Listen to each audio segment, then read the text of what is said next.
Hello, Malik Carrington here again today. Welcome to another edition of the Family Budget Fisherman.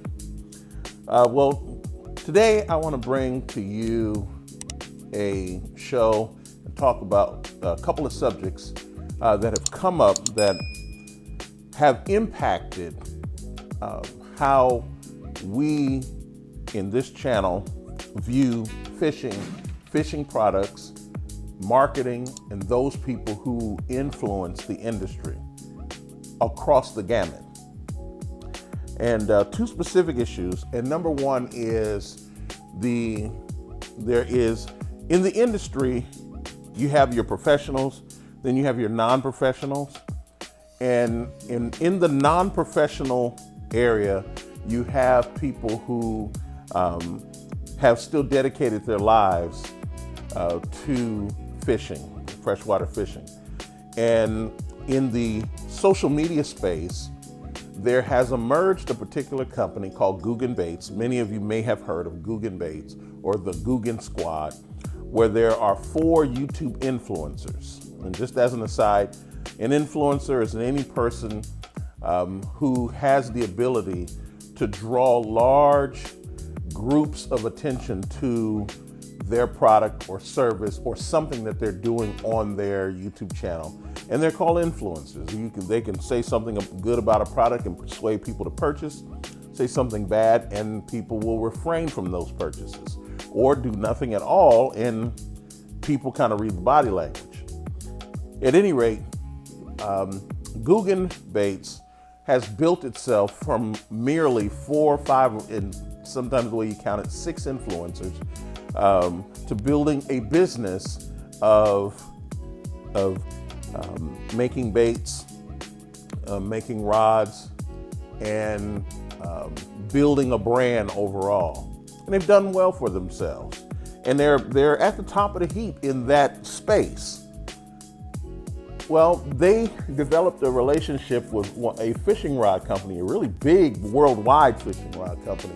It's not as big here in the United States, but worldwide it's big, called Favorite Fishing. And they started a company several years ago called Favorite Fishing USA. Well, the Googan Squad made a decision to partner with them on a selection of signature rods called the Googan Fishing rods. And I guess it's been about 2 years, and they've decided to end that relationship. And when they ended that relationship, it caused havoc in the industry because people began to question the quality of the rods. Now, since their relationship with Googan, Favorite Fishing has gone into other areas. They're at Dick's Sporting Goods, and they're going to be moving into other retail areas. So they've expanded beyond their relationship with Googan. Googan has expanded beyond their relationship with Favorite. All is well. But I'll talk about that a little bit more in a moment. And another happens to be a subject that is even more tenuous than it should be. And that is 6th Sense with their YouTube influencer, maybe one of several that they have. This guy called Miliken. I don't know what his first name is. I just know the channel's called Miliken Fishing, and he has beef or has a problem with what he considers to be Googan copy or taking some of the product line from 6th Sense and recreating their own custom baits. So, and he goes into detail how he argues his point. Now, going back to Googan and Favorite Fishing. First off, Googan and Favorite Fishing, remember that, and this is one of the reasons why I started this channel. Remember, fishing first is a business. It has been for a long time a personal hobby, interest. And remember, if you go back and look at some of my older videos, I talk about the fact that this is a personal hobby, interest, passion for many people. But the backbone of fishing is that it is a business, like most other things in a capitalistic society, in a capitalist economy. It's a business. And so the products and services that are sold are going to have overlap, okay? People are going to bring together relationships and they're going to break relationships. But that should only create opportunities that we would find in order to get the greatest value for the least amount of our outgo in terms of our own money, okay? You want the smallest amount of your budget to leave with the greatest quality coming back to you, okay? Simple home economics. Well, when Favorite Fishing and Googan decided to walk away from the table, in the industry there were companies, or there were influencers who began to question whether Favorite Fishing was on the up and up, meaning that whether they were, what has happened, is the quality somehow not what it should be in terms of the quality of the rods, quality of the baits, is the customer service bad? I've watched some videos. I watched one guy who literally said his rod broke and he had problems giving it exchanges for the rod, and he just broke the other part of the rod, and he's moved on to another brand that I actually have back here. I personally do not fish Favorite rods. I am interested in getting one now that this controversy is up.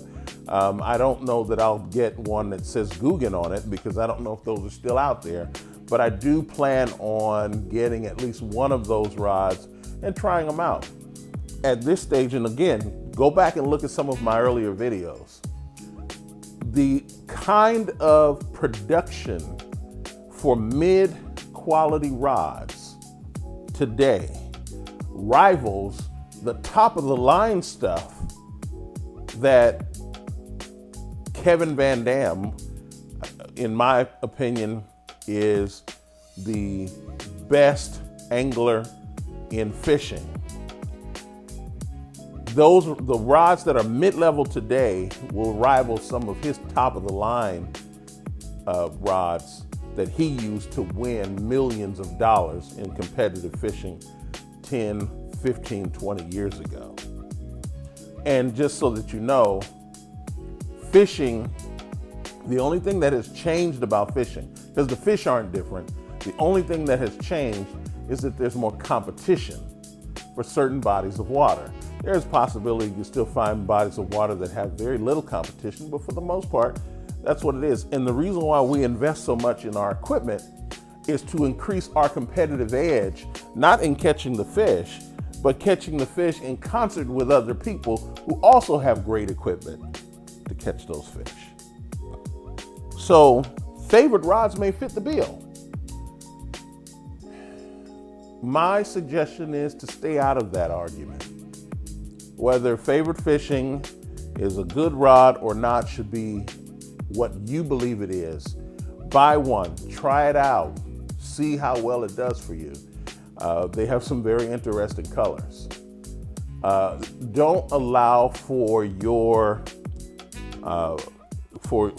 purchases to be exclusively or near exclusively influenced by influencers who themselves see this as a business. I actually watched one guy on YouTube who, because he's so closely connected to the Googan squad, has made a conscious decision to walk away from Favorite Fishing equipment altogether. That's a business decision. But if you look on his YouTube channel, what you will see is that he's done a lot of good fishing with those same rods. So is the problem the quality of the rod? I doubt if that much has changed in that time period. And the other one is a much more larger issue that I want to address. And I'm going to pull out some baits so that you can see exactly what I'm to which I'm referring. So I'm going to pull out some crawls, for example. Okay. I'm going to pull out 3 packs of crawls. All right. 4 packs. And I'm not going to do a lot of these. I'm just going to do a few of them so you can see what I'm referring. Miliken Fishing made an argument on his web channel that Googan Baits is copying 6th Sense Fishing, and he has gone so far as to even terminate his own partnerships with certain businesses that are doing business with Googan Baits. Okay, I don't know whether that represented all or just a few, but it's somewhere between the range of 2 and all of his relationships that have parallel relationships with Googan Baits. Okay, the industry is all about inspiration. That is to say that one person makes a bait, another person sees that bait and improves on that bait. There may be some who squat on the bait, and that's a term I'm going to use, meaning that they will replicate that bait and then they will use it. In the industry, you have what are called hard bait blanks, where you can actually buy them. You can buy them overseas, you can buy them here in the States, and then you put your own paint on them to make them more uniquely yours. But the bait blank itself belongs to everybody. Every fishing rod that I have over here, okay, from the very inexpensive to the very expensive, the people who make those blanks for more than just one particular company, unless that company has a special relationship with a rod manufacturer to do certain things with that rod. But even then, that won't last long. Okay, so just to use this as an example, Reaction Innovations changed the industry with their style of the crawl bait, and this crawl bait is called the Sweet Beaver. Okay, I've been throwing the Sweet Beaver probably 10 years. That's basically what it looks like. Okay,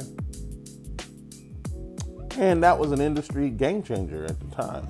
Okay, now I'm going to take this bait, move it over, and I'm going to put next to it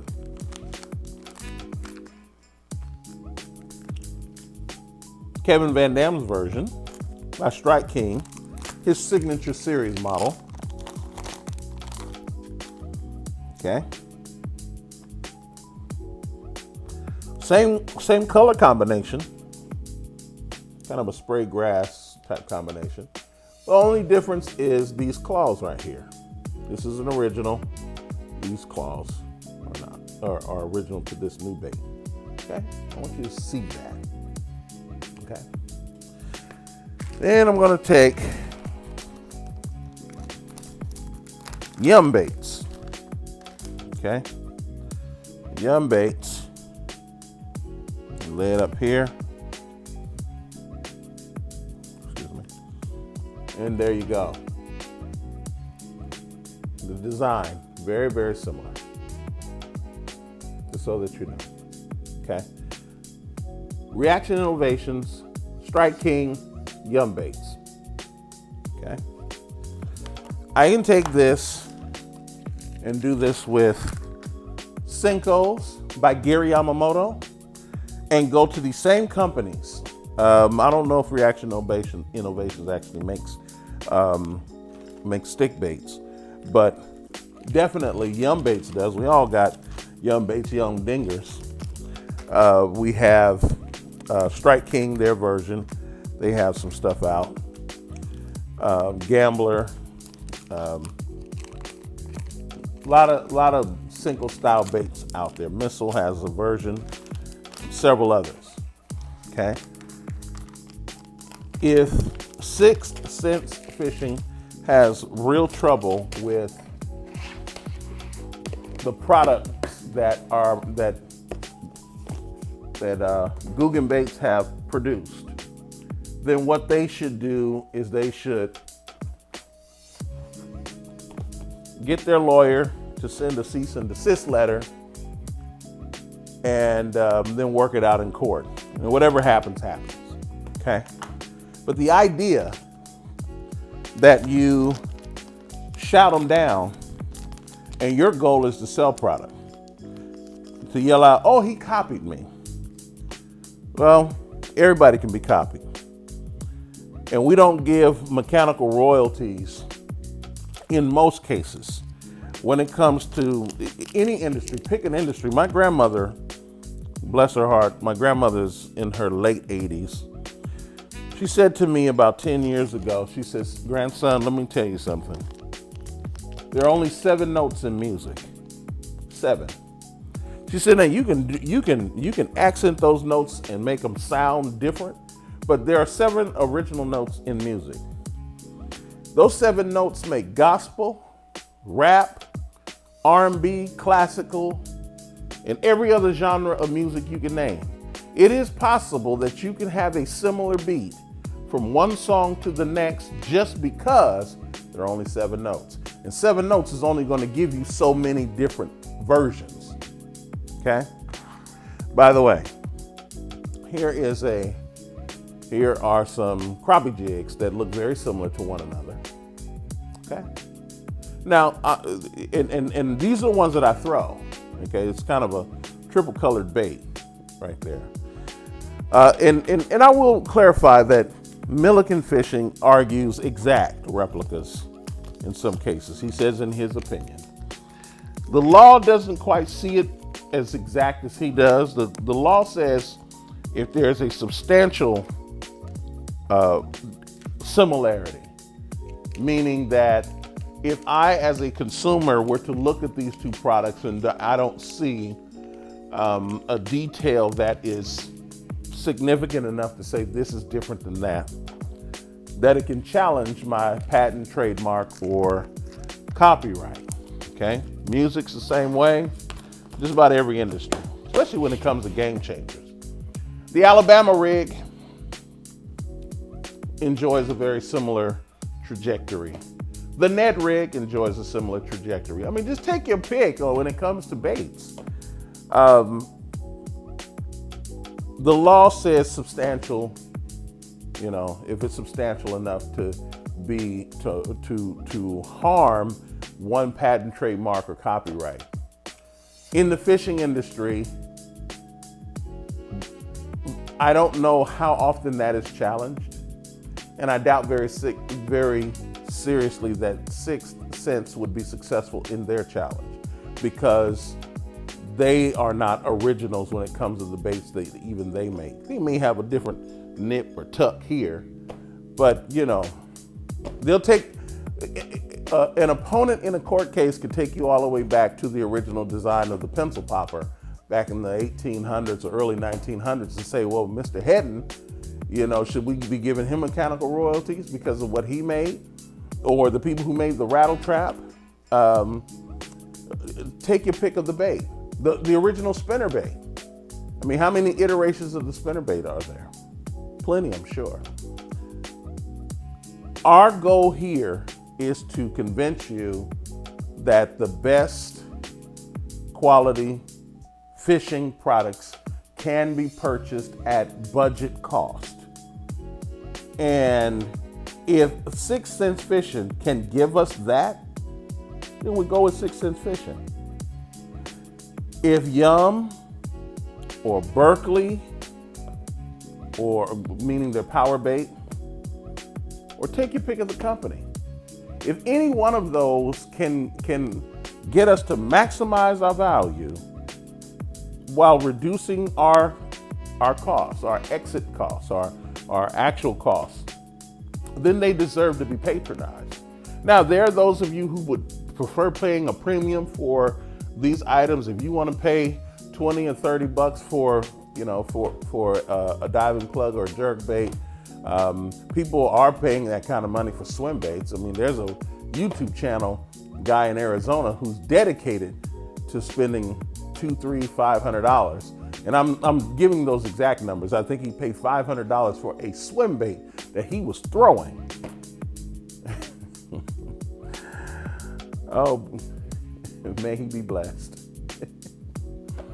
There's not a reason in the world that would inspire me. But I watch his YouTube channel because I am completely fascinated that an individual would be willing to hurl a $500 piece of equipment anywhere without extreme care. And I'm not saying that he's just knocking them against the walls, but I don't see myself doing something like that.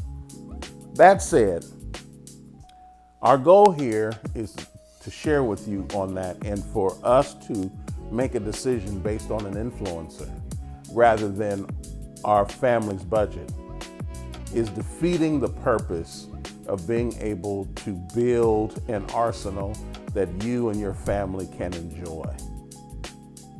The goal here is to not break your pocket, break your family's budget, but at the same time, break your personal best. That's what our goal is, and it will remain that.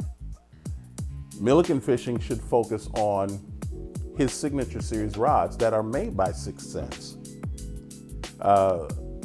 He really, that's where he should spend most of his time. There's another guy named Informative Fisherman who has a rod selection. He's developed his own rods called Sticks Fishing. Apparently he's doing an excellent job at it. You won't hear him get out there and complain that someone decided to look at his rod and develop something very similar to it. He has great customer service. He's a great personality. You know, his rods are still budget friendly, although I can say his rods are probably in the industry. He could probably get more money for the rods that he's selling, but he is about cost as well. Great value. And by the way, I'm not endorsed by anybody. I mean, I don't even have enough subscribers to say, to even discuss that. But I want for you to concentrate on that. If you want to be entertained by the drama in the industry or among the consumers, then that's fine, because I am. I'm not gonna lie. I turned it on for the entertainment value. They're not gonna get, Miliken Fishing couldn't sell me a rod based upon his advocation to attack another company. If he were to get out there and show me with his rod how well his rod does, now we're talking. But to get out there and talk bad about another company, he's not gonna convince me that your rod is any better or that your baits are any better. Get out there and look for your personal best while reducing your financial impact on your family's budget, and we'll all be happy. I'll see you next time. Have a great one.